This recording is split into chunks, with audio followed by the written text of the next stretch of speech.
Fortnite Save the World. It's the game mode Epic Games tried to completely abandon only to come back to it. Whether you bought it all those years ago as a founder, or you just started when the game's gone free to play, every single person who starts Save the World goes through the exact same journey. This video is going to cover the 5 definitive levels every single Save the World player experiences. Level 1 begins off with the Stonewood noob. Everyone started here. Players here, they just started off from Battle Royale with no idea what survivor squads are, which for myself, it took me ages to know what survivor squads were. Most players here only know what they know from Battle Royale.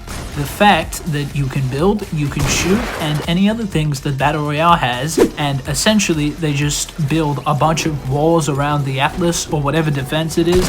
They will spam an entire magazine and miss half of their shots. They'll spend 45 minutes just looking around, trying to get a grasp of what things are, what the controls are, how do I play this?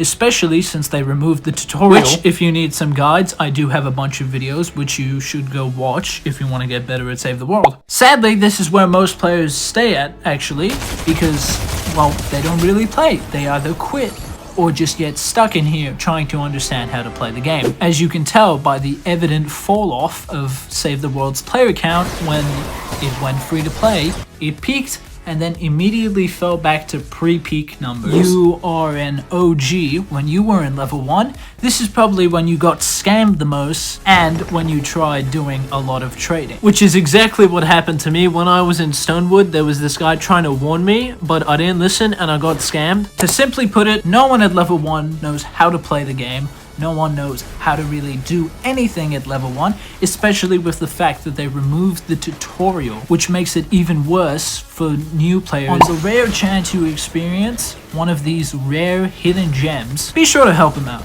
Be kind to them and just teach them a bit about the game. Maybe even redirect them back to my channel so they can get a bit better. Naturally, as the Stonewood player gets better, as they've realized the mechanics and how to quick craft ammo, they begin naturally graduating onto our next level. Level 2, the Plankerton mid-game hustler. If you've escaped Stonewood, you're better than most players, just like if you subscribe, you're better than most viewers. At this level, most players get obsessed completely with efficiency and trying to make it into Canny Valley because every Plankerton player knows that is where the juice of the game is. People at this stage have become obsessed with leveling up, getting their power level higher, and just really upgrading everything for their weapons, their traps, their heroes, and everything else that they have. They're no longer playing for the objective, they're basically just loading into a rescue the survivor mission, ignoring all the survivors, and just spending 20 minutes anti-material punching every single thing around the map. At this stage, a lot of players understand what traps are,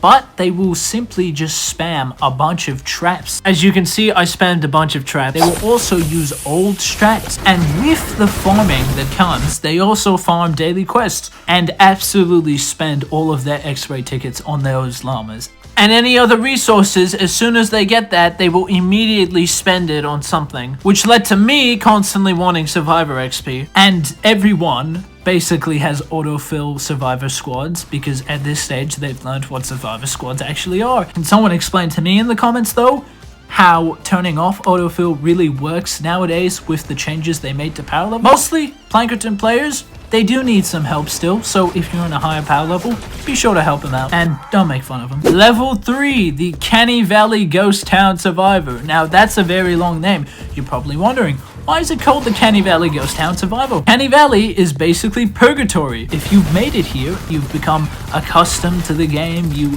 know a lot of the mechanics, you have the hoverboard, your storm shields are somewhat built, but the trap tunnels aren't really there yet as well. I genuinely had no idea what trap tunnels were until I started Twine Peaks and this guy taught me how to build. This is the middle of Save the World, also because it is the soul-sucking part of Save the World. If you're here, you will spend ages here and it will not be fun. This place is literally the ultimate test of how much you can endure. The Canny Valley questline absolutely sucks. At level 3, the player's soul hardens and you realize most of these quest lines are made to be absolutely annoying. so annoying, ridiculously annoying. You'll load into a mission and it's complete RNG that you can even do the quest. It'll be like, mine these weird skulls. I remember that. Or find 3 bunkers around Canny Valley. When I was in Canny Valley, you couldn't just do a quest, leave the mission, and the quest completion would still count. Instead, for us OG players, you had to complete the mission full way through just for your quest to count. It's a complete grind fest essentially, and it's where a lot of players quit as well if they didn't already quit in Stonewood. If you haven't quit though, then comment down which level you're stuck at. I will definitely reply. Ignoring the grind can be useful, which is probably very confusing. Let me explain. It teaches you how to play the game properly. You learn about elements at this stage, their weaknesses, how to perk up your weapons. It took me until Canny Valley to realize that you can perk up weapons. At this stage, you've stopped using physical weapons against fire husks. You start building out of metal instead of stone when nature husks appear. You begin actually configuring your hero loadouts and learning what the best support perks are and what the best heroes are, instead of just picking the coolest looking character, which is what I did. At this stage, you're no longer a casual and you are an absolute grinder. And if you're really at the top, you may actually just have a bunch of trap tunnels ready. Sadly, I certainly didn't. Your worst enemy, aside from the quest line, is probably those blaster husks that just aimbot. This is also notably your first time experience with a boss. You must fight the Storm King. Now, it's not the mythic one, I know, but that grind fest does make it worth it just to fight the really, really cool Storm King at the end. Sadly, you won't get that pin though. Which takes us to level 4, the Twine Peaks tryhard. Twine Peaks, this is where the training wheels really come off. It is the finale of Save the World. Completed Canny Valley. Finally unlocking the unfinished wasteland that is Twine Peaks. We all know that the quest line just completely cuts off at Twine Peaks. Canny Valley is where it ends.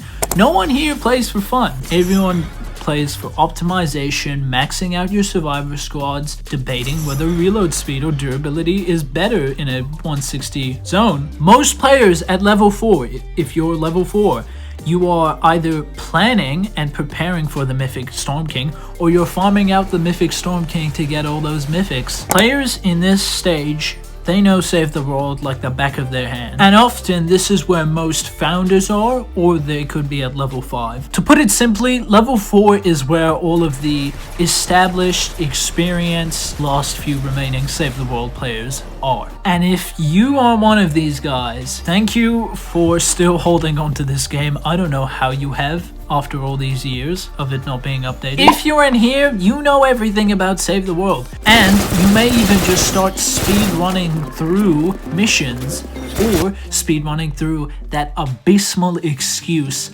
of a quest line. Which brings us over to level 5, the Endgame Titan. Finally, we've reached level 5. Everyone here has everything, either power level 130 or some range to 144. They've completed all 10 Storm Shield defenses in every single stone. They may even have the Platinum Trophy. They have every mythic weapon, every single trap, millions of spare schematic XP, survivor XP, all sorts of XP. The grind is over. Level 5 players have everything.